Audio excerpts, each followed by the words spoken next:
On one fateful day, this man found himself on a journey to the far-off and mysterious land of Walmart, a magical place where $15 is the same as 30, where they put their name on a bunch of televisions, where a lightsaber is called a space sword.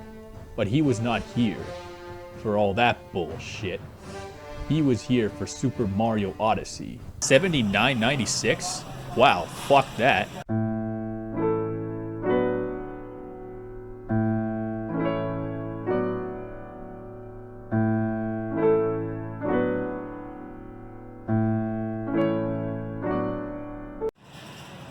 $499.96? Fuck that.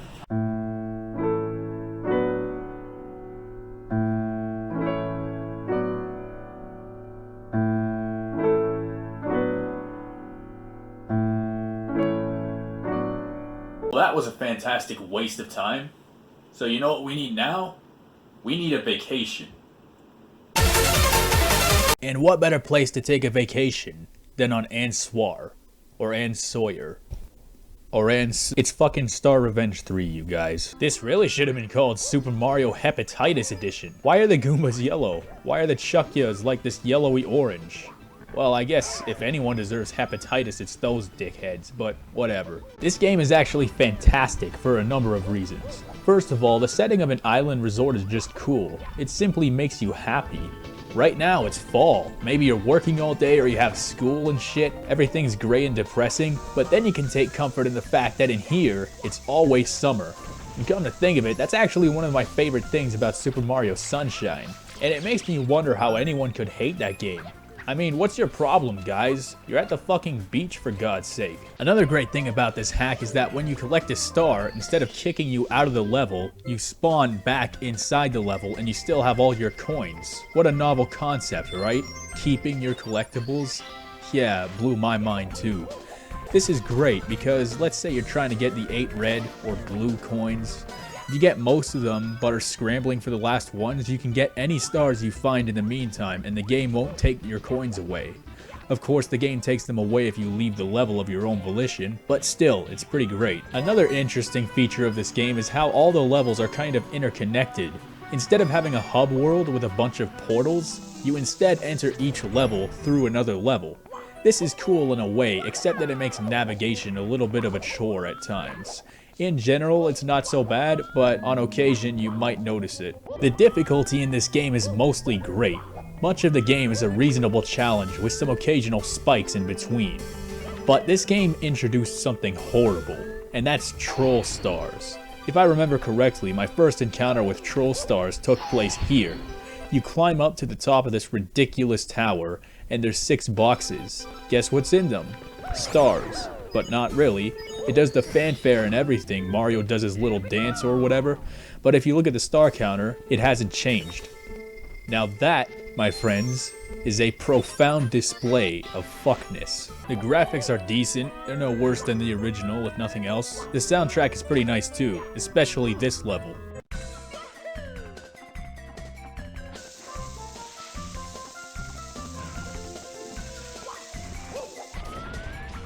Yeah, that's right, some good old Hotel Mario music. Because we already know that Hotel Mario is the best Mario game, in the same way that Jackie Brown is the best Tarantino film, and Apple products are actually worth the thousands of dollars they charge, and Jake Paul makes good music. And here we have Star Revenge 4, the Kedama Takeover.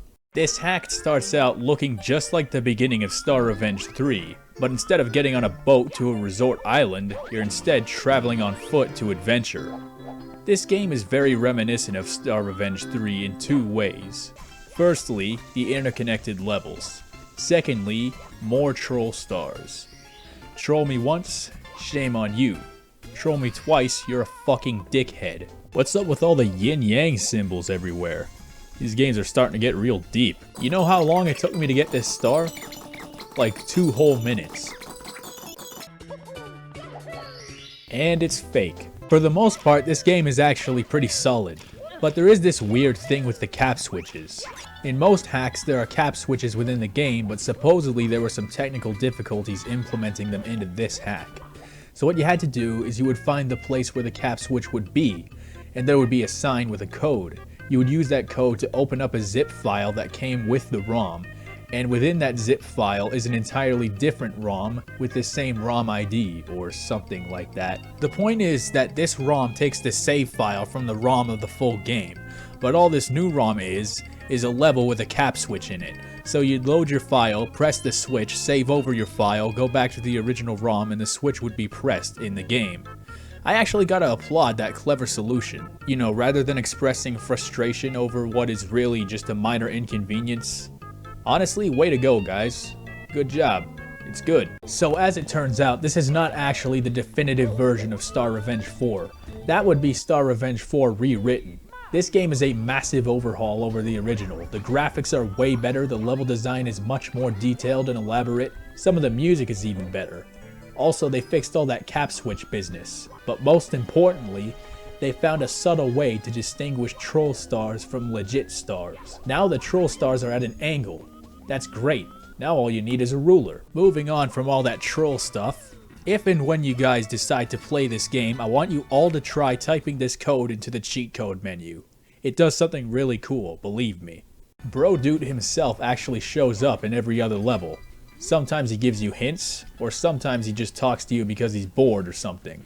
But what he does not do is give me the ice cream that he owes me. And let me tell you, he owes me a lot. I gotta be honest, I didn't think this hack would be much more than some minor adjustments to the original, maybe some bug fixes and such, but goddamn, this is actually brilliant.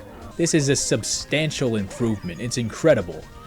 I gotta be honest with you guys, I've played a lot of Mario 64 hacks, and as far as I can tell, a lot of them can be fairly uninteresting for whatever reasons. That's not to say that they're bad, only a handful of them are downright awful, but a lot of them can just be a little boring. But this is fucking fantastic. This might be my favorite Star Revenge so far. In the last video, I said that the new Star Revenge 2 to the Moon was almost as good as Last Impact. That may have been a bit hyperbolic in retrospect. Last Impact is a nearly impossible standard to reach. But maybe I could say that Star Revenge 2 and this game are almost as good as Last Impact. Does that make any sense? Probably not. This game totally nailed it for difficulty as far as I can tell. It's challenging at times, but not for bullshit reasons. Whenever I fucked up, it always felt like it was my fault. There was only one time where I died due to bullshit, but I can't prove it because GeForce Experience just decided not to record it for whatever reason.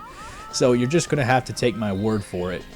It was the sand level. I was jumping on these tall platforms suspended above quicksand, and one of these electrified dickheads attacked me and I fell through the platform into the quicksand. I was fucking pissed.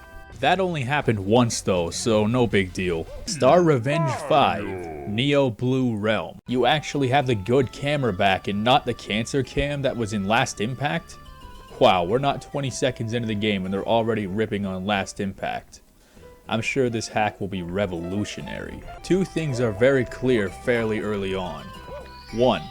Bro Dude really likes Undertale.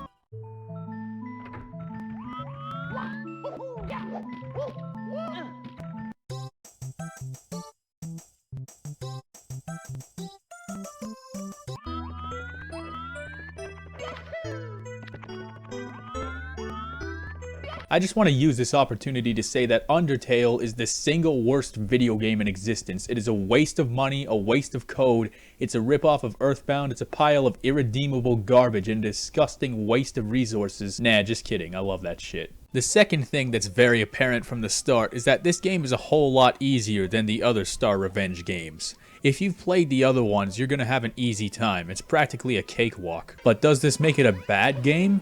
Not really. The original Super Mario 64 is quite possibly one of the easiest games I've ever played in my life, if not the easiest. And as for this game, it makes for a nice change in pace from the other Star Revenge games.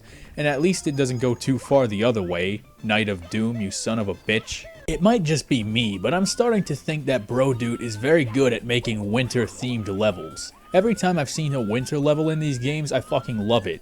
You look around, it just looks awesome, and the music choice is always great.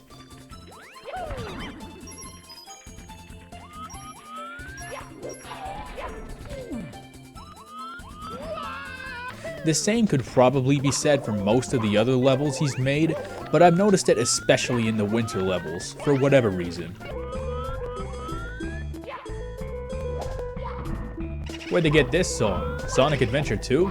I know that it's here, I can sense it in my feet. The gray emerald's power allows me to feel. I can't see a thing, but it's around somewhere. I'm gonna hold my head, cause I have no fear.